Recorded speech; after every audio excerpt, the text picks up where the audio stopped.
यहाँहरु सबैजना जयमसी। हामी यस समय उत्पत्ति 6 अध्यायलाई अध्ययन गर्न जाँदैछौँ। शीर्षकमा लेखिएको छ नोआ र जल प्रलय। तब मानिसहरूको संख्या पृथ्वीमा बढ्दै गयो र तिनीहरूका छोरीहरू जन्मे। तब परमेश्वरका छोराहरू मानिसका छोरीहरूलाई सुन्दरी देखे र आफ्ना आफ्ना रुचिका पत्नीहरू ल्याए। तब परमप्रभुले भन्नुभयो, मेरो आत्माले मानिससँग सधैँ सङ्घर्ष गर्ने छैन, किनभने त्यो मरणशील हो। त्यसको उमेर 120 वर्षको हुनेछ। त्यस बेला र त्यसपछि पनि पृथ्वीमा नेफोलिमहरू थिए। परमेश्वरका छोराहरू मानिसका छोरीहरू कहाँ जान लागे र सन्तान जन्माए। तिनीहरू नै उहिलेका सुरवीर र नाउ चलेका मानिस थिए। पृथ्वीमा मानिसहरूको दुष्टता बढी भएको र तिनीहरूको हृदयका विचार जुनसुकै पनि भावना निरन्तर खराबै मात्र भएको परमप्रभुले देख्नुभयो। पृथ्वीमा मानिसलाई बनाउनु भएकोमा परमप्रभुले अफसोस गर्नुभयो र उहाँ मनमा साह्रै दुखित हुनुभयो। त्यसकारण परमप्रभुले भन्नुभयो, मैले सृष्टि गरेको मानिसलाई पृथ्वीबाट म मेटाइदिनेछु। के मानिस, के घस्रने जन्तु, के आकाशका पंक्षी, सबैलाई, किनभने ती बनाएकोमा मलाई दुःख लागेको छ। तर नोआमाथि चाहिँ परमप्रभुको अनुग्रह थियो। नोआको वृत्तान्त यही हो।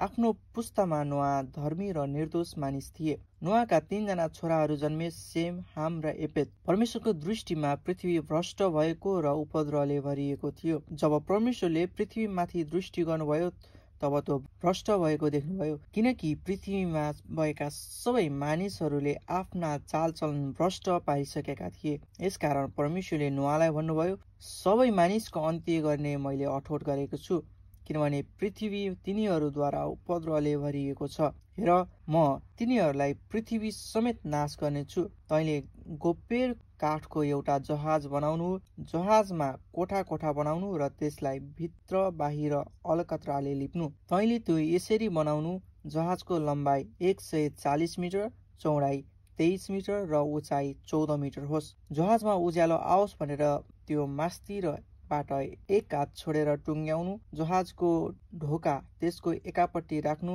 पहिलो, दोस्रो र तेस्रो तला भएको त्यो बनाउनु। जीवनको सास हुने आकाशमुनिका सबै प्राणीलाई म सर्वनाश पार्नलाई पृथ्वीमा जल प्रलय ल्याउनेछु र पृथ्वीमा भएको हरेक प्राणी मर्नेछ। तर तसँग चाहिँ म आफ्नो करार स्थापित गर्नेछु। त, तेरा छोराहरू, तेरी पत्नी र तेरा बुहारीहरू समेत जहाजमा आउनेछन्। सबै जीवित प्राणीहरू मध्ये हरेक जातका भाले र पोथी 2-2 गरी जहाजमा ले र तिनीहरू पनि तसँग बाँचिरहुन्। पंक्षीहरू मध्ये तिनीहरूका जात जात अनुसार, पशुहरू मध्ये तिनीहरूका जात जात अनुसार र जमिनमा घस्रने सबै प्राणीहरू मध्ये तिनीहरूका जात जात अनुसार सबै थरीका 2 वटा तिनीहरू जीवित रहनलाई त कहाँ आउनेछन्। हरेक किसिमका आहार पनि तैँले आफ्नो साथमा जम्मा गरेर राख्नु। ती तेरो र तिनीहरूका निम्ति आहार हुनेछ। परमेश्वरले नोआलाई गर्नु भए बमोजिम तिनले सबै गरे। आमेन।